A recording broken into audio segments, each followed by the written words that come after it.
Hey everyone, welcome back to another video. Today I'm working on the cover of a sketchbook. I mentioned in the last video that I had gotten a new one recently, and the video before that I had been making a new watercolor sketchbook, so here's the truth.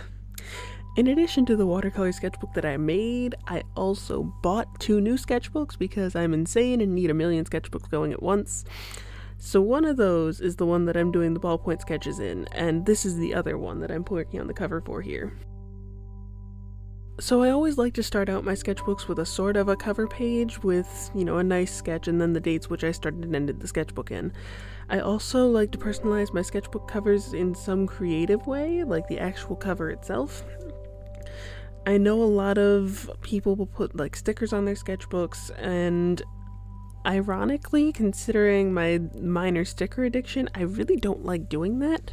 I save my stickers more for my laptop, and just something about opening up a sketchbook with stickers on it is really nerve-wracking to me. Like, I have some stickers on the sketchbook I'm doing my ballpoint sketches in right now, and it's every single time I open it and go to sketching it, and I'm worried that the stickers are gonna fall off, and it's really uncomfortable for me.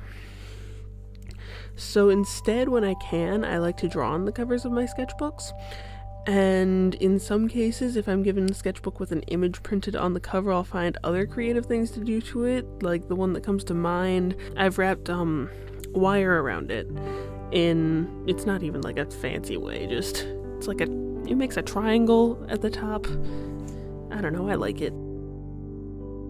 So in the case of this sketchbook, it was a hardbound one, and the cover was black, so I decided it was time to break out my acrylics.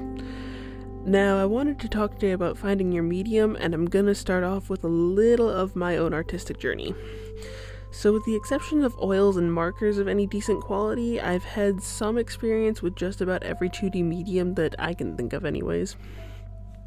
I mostly used colored pencils when I was very young, in about the same manner to be expected of any child up to like 7. I always adored the concept of painting, but I never considered myself to be any good at it. I played around with acrylics a lot at home, and ironically, I absolutely couldn't stand watercolor. I hated how hard it was to control. If 2 colors touched, they made another color altogether, and they warped the damn paper so much you couldn't use it.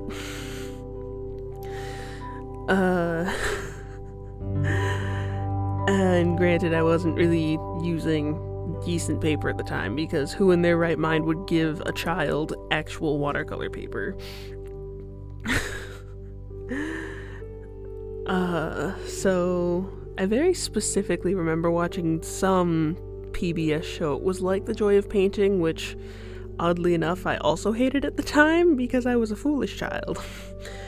But it was something along the same lines, and instead of oil painting, it had a woman doing watercolor. And I only remember ever watching it maybe once or twice, but the one that sticks out, she was painting something, I think it was probably a sun hat, and then it had a floral arrangement on it, and I remember being absolutely entranced by how she effortlessly would add color to a wetted area, and the piece just turned out so nice. Absolutely blew my mind as a child. But I got older and my painting skills never really seemed to improve, and to top it all off, I also started hating colored pencils. So for the entire time from about late elementary school through probably mid-high school, with the exception of digital art, I worked exclusively in pencil. Some of my sketchbooks are so incredibly smudged as a result, because I have never known to be one to bother with a fixative.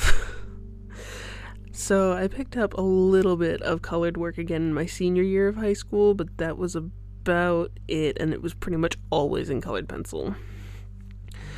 So my freshman year of college is about when I discovered people on YouTube working in traditional mediums. I think it was either summer after high school or my freshman year of college, somewhere in there. So I followed a couple of watercolor artists. I don't remember who specifically right now, but after that I decided I wanted to try watercolors again. Don't know why, because that burning hatred of watercolor was still in me, but it happened, and clearly it worked out to some degree.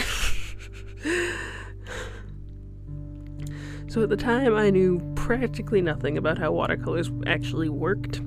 I did my first painting with a Crayola palette on a canvas. And like, this was very early times. I had no idea about like watercolor ground, which for those of you who don't know, you can use to prime different painting surfaces for watercolor. But I just did it on like regular old store-bought canvas prepped for acrylic or oil work. And oddly enough, it more or less worked out. It was the first fan art I ever did that I considered successful. It was Rose Quartz from Steven Universe, and I still have it hanging up in my room.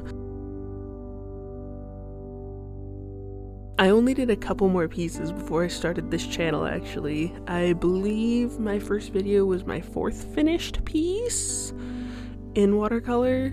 The rest of my journey is fairly well documented across my social media. I dabble in acrylic from time to time, as shown here, but it's grown to be so against my nature to be able to cover things that I really don't like it at this point.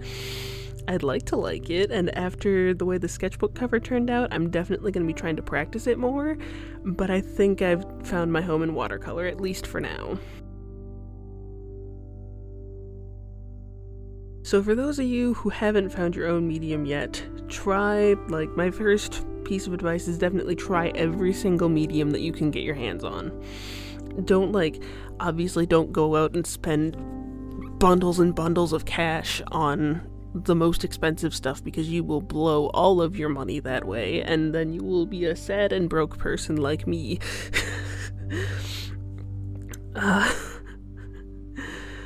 But, you know, just get some cheap beginner things, and just there's so many different ones that you can choose from, and also if they don't work out right away, don't give up on them. There's watercolor, there's acrylic, there's pastel, there's markers, there's more, there's a million different things that you can do with mixed media too.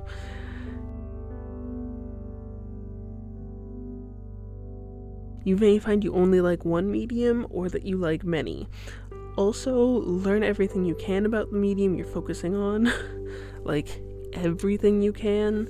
I dove absolutely headfirst into the watercolor side of YouTube when I first started. I still live there, honestly. Like, I've been trying to find more artists on YouTube, and every time it's like, I enjoy watching other artists, or like artists that work in different mediums on YouTube, but just I really like watching watercolor things. But anyways, when I started, I just dove straight in. I wouldn't be anywhere near the level I'm at right now without everything that I've learned just watching other people, especially because other people, when you have like a decent array of people you're following, they'll all give tips, and some of them will be the same, and some of them will be entirely different to what you already have thought of or what other ones have mentioned.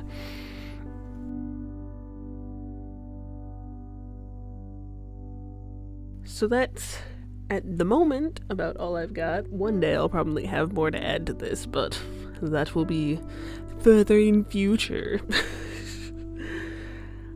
So just a little bit about the sketchbook cover, I guess. When I started it, I knew that I wanted it to have some sort of a floral focus, and I had this thing, I've been really focused on hexagons and bees lately. Not even connected, just hexagons separately because I like the general shape of hexagons, and bees because I love bees. So when I initially got the wisteria painted and it looked really empty, I was like, what else can I add to this? And so I was like, flower, bees, flowers and bees mix. I will add bees. And it was still empty when I just had like the basic idea for the bees down, so I was like, hexagons. Hexagons are good. I will add hexagons also because hexagons relate to bees. And then there were hexagons and bees.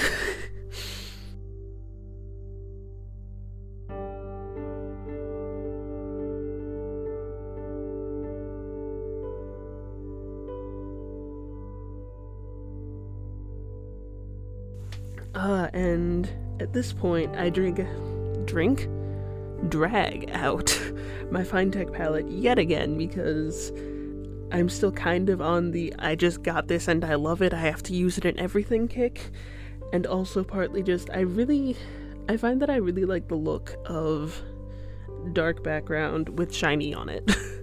So I went over all of the sort of honeycomb-ish things with, I don't know which color's which, honestly. My paints when I got them were all mixed up and I wasn't really sure which one went with which label. So whatever one it is that I'm using there, I put it on all of the honeycomb stuff. I did it on the pollen on the bee's legs and just sort of to accent a little bit of the wings. And then I did, as I'm doing there, some of the silver along the flowers, the wings, all that good stuff. And then I finished it off by taking that other color that I was using for the honeycomb and the bees and such and just splattering it over. And I really, really love the effect that it gave. And I'm so excited to start using this one. I haven't actually drawn anything in it yet, but mostly because I'm not sure what I want to do with it yet, but I love it so far. So, what's your favorite medium that you've tried so far, and do you plan on experimenting with any others anytime soon? Tell me down in the comments. Thank you for joining me on this little piece of my own artistic journey, and remember to like if you enjoyed this. If you're new and you like what you see, maybe consider subscribing. Thanks for watching as always, and I'll see you in the next video.